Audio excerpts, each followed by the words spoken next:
الصلاة في البداية في نقطة مهمة جدا محتاج تكون مركز معايا. الجاهل بشروط وأحكام الصلاة زيه زي المتعمد، يعني اللي عارف أحكامها وما بيعملهاش، وده لأن العلم متاح ومعرفة أحكام الصلاة متاحة لمن يريد معرفتها. فإذا تركت المعرفة فأسمح لي أقول لك إنك متعمد، وبالتالي للأسف صلاتك غير صحيحة.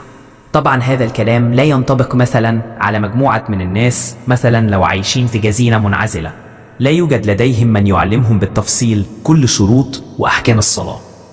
الشروط الإجمالية بشكل عام في قبول الصلاة: الإسلام يجب أن يكون مسلم بالطبع. العقل يجب أن يكون الإنسان عاقلا مش مجنون. التمييز بمعنى أنه يستطيع أن يفهم ماذا يفعل.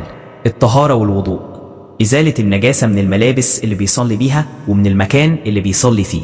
ستر العورة. دخول وقت الصلاة. استقبال القبلة، فإذا صلى في غير اتجاه القبلة لم تقبل صلاته إلا إذا حاول واجتهد ولم يكن هناك من يستطيع أن يدل على الاتجاه الصحيح.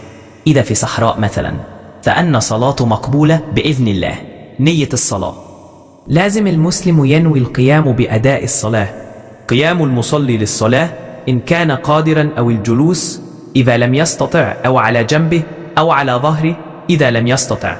التحلي بصفات المصلي من الخشوع والهدوء والصمت.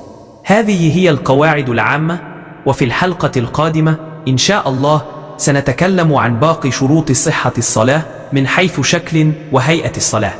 ما ينفعش تكون مسلم جميل وما تعرفش إزاي تكون صلاتك صحيحة.